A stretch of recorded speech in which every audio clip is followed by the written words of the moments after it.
بسم اللہ الرحمن الرحیم۔ السلام علیکہ یا صاحب العصر والزمان۔ پہلا گروہ، یہ لوگ دکھاوے، روزی اور جہالت کے حصول کے لیے علم حاصل کرتے ہیں۔ دوسرا گروہ، یہ لوگ عوام میں اپنی گردن اونچی رکھنے اور ان کو فریب دینے کے لیے علم حاصل کرتے ہیں۔ تیسرا گروہ، یہ لوگ سمجھنے اور عقل مند بننے کے لیے علم حاصل کرتے ہیں، اور بہترین گروہ یہی تیسرا گروہ ہے جن کو خدا قیامت کے دن اپنی امان عطا کرے گا۔ کیا آپ جانتے ہیں پیغمبر اسلام صلی اللہ علیہ وسلم نے حضرت علی علیہ السلام کو 6 اہم جملے کیا کہے؟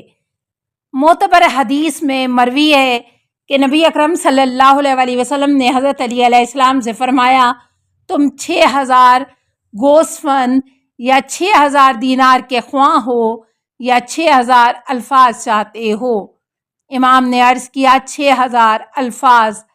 آپ صلی اللہ علیہ وسلم نے فرمایا 6000 الفاظ کو 6 جملوں میں جمع کر دیتا ہوں، اور وہ یہ ہیں: جب تم دیکھو کہ لوگ فضائل و مستحبات کی بجاوری میں مصروف ہیں تو واجبات کی بہتر انجام دہی کی کوشش میں مصروف ہو جاؤ۔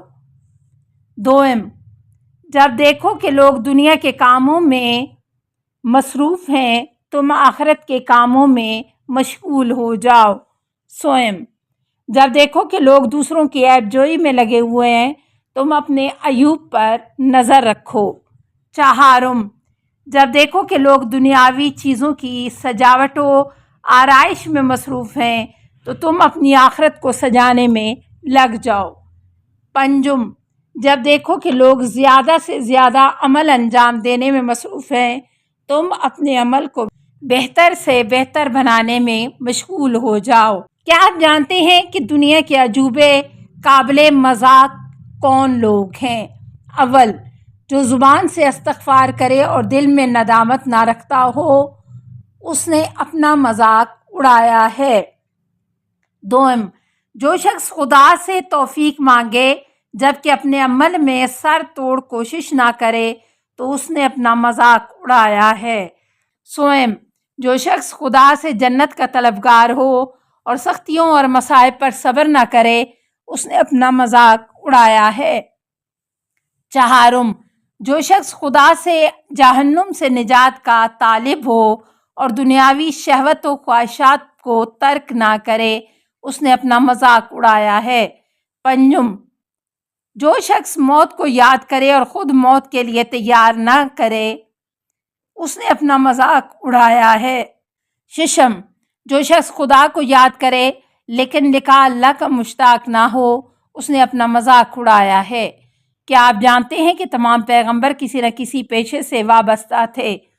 ان میں سے بعض کے بارے میں یوں بیان ہوتا ہے کہ حضرت آدم علیہ السلام زراعت کرتے تھے، حضرت نوح علیہ السلام بڑھائی تھے، حضرت ادریس علیہ السلام درزی تھے، حضرت صالح علیہ السلام تاجر تھے، حضرت داؤد علیہ السلام زرہ بناتے تھے، حضرت سلیمان علیہ السلام تھیلے سیتے تھے، حضرت موسیٰ علیہ السلام، حضرت شعیب علیہ السلام اور حضرت محمد مصطفیٰ صلی اللہ علیہ وسلم چرواہے تھے۔ کیا آپ جانتے ہیں لوگ روزی حاصل کرنے کے لیے مختلف عقائد رکھتے ہیں؟ ایسے لوگ عام طور پر 5 قسم کے ہوتے ہیں۔ نمبر 1، بعض افراد کا خیال ہے کہ کسب و کار ہے جو روزی دہندہ ہے، نہ کہ خدا کی ذات۔ یہ لوگ کافر ہیں۔ نمبر 2، کچھ کا عقیدہ ہے کہ خدا اور کام دونوں روزی دینے کا باعث ہیں۔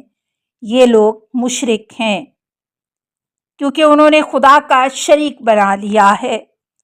نمبر 3، کچھ افراد کا خیال ہے کہ رازق خدا ہے جبکہ کام اور پیشہ روزی کا سبب ہے، لیکن ہمیشہ شک کی حالت میں رہتے ہیں کہ خدا انہیں روزی دے گا یا نہیں۔ یہ لوگ اہل شک و نفاق ہیں۔ نمبر 4، کچھ لوگ خدا کو رازق اور کام اور پیشے کو سبب جانتے ہیں جبکہ خدا کا حق بھی ادا کرتے ہیں۔ یہ لوگ خالص مومن ہیں۔ کیا آپ جانتے ہیں ہر چیز کی زندگی کا دار و مدار کسی دوسری چیز پر ہوتا ہے؟ صحیح و معتبر حدیث میں نبی اکرم صلی اللہ علیہ وآلہ وسلم سے منقول ہے کہ زمین کی زندگی لوگوں سے ہے اور لوگوں کی زندگی وجود پر ہے، اور وجود کی زندگی روح پر ہے، روح کی زندگی عقل پر ہے، جبکہ عقل کی زندگی علم پر منحصر ہے، اور علم کی زندگی کا دار و مدار عمل پر ہے، اور عمل کی زندگی کا انحصار اعتقاد پر ہے۔ کیا آپ جانتے ہیں خانہ کعبہ کو بیت العتیق آزاد گھر کیوں کہا جاتا ہے؟ اول، کیونکہ خانہ کعبہ وہ سب سے پرانا گھر ہے جو روئے زمین پر تعمیر کیا گیا۔ دوم، کیونکہ کسی کی ملکیت میں نہیں تھا اور نہ آئے گا۔ سوم، چونکہ طوفان نوح علیہ السلام کے موقع پر جب ساری زمین پر پانی جاری ہوا، حتیٰ کہ پہاڑ بھی زمین میں غرق ہو گئے، یہ گھر غرق ہونے سے محفوظ رہا اور پانی اس پر جاری نہ ہوا۔ کیا آپ جانتے ہیں اصل میں دنیاوی اور اخروی نعمت کیا ہے؟ اصل میں وہ دنیاوی نعمت جو خدا نے انسان کو عطا کی ہے وہ اس کا اپنا وجود ہے، اور اصل میں اخروی نعمت ایمان ہے جو خدا نے پیغمبروں کے توسط سے ہمیں عنایت کیا ہے۔ کیا آپ جانتے ہیں حضرت عیسیٰ علیہ السلام اور شیطان نے کیا گفتگو کی؟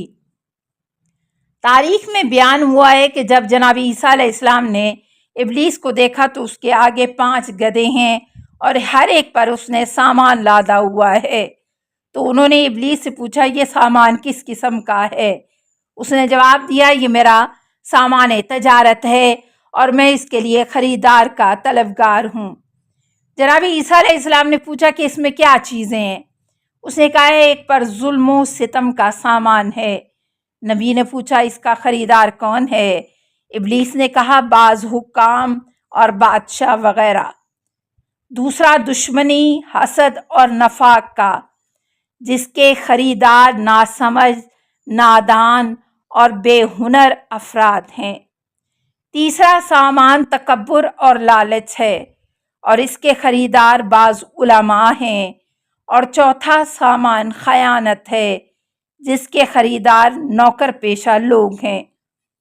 پانچواں سامان مکر و حیلہ ہے جس کی خریدار عورتیں ہیں۔ کیا آپ جانتے ہیں کہ حضرت نوح علیہ السلام، ابراہیم علیہ السلام، عیسیٰ علیہ السلام، موسیٰ علیہ السلام اور پیغمبر اکرم صلی اللہ علیہ وآلہ وسلم پر حضرت جبرائیل علیہ السلام کتنی بار نازل ہوئے؟ اہل بیت سے بے شمار احادیث میں بیان ہوا ہے کہ جبرائیل علیہ السلام جناب نوح علیہ السلام پر 5 مرتبہ، جناب ابراہیم علیہ السلام پر 42 مرتبہ، حضرت عیسیٰ علیہ السلام پر 10 مرتبہ، حضرت موسیٰ علیہ السلام پر 14 مرتبہ، جبکہ جناب محمد مصطفیٰ صلی اللہ علیہ وآلہ وسلم پر 24,000 مرتبہ نازل ہوئے۔ کیا آپ جانتے ہیں پیغمبر اکرم صلی اللہ علیہ وآلہ وسلم کی رحلت کے بعد جبرائیل کتنی بار زمین پر آئے؟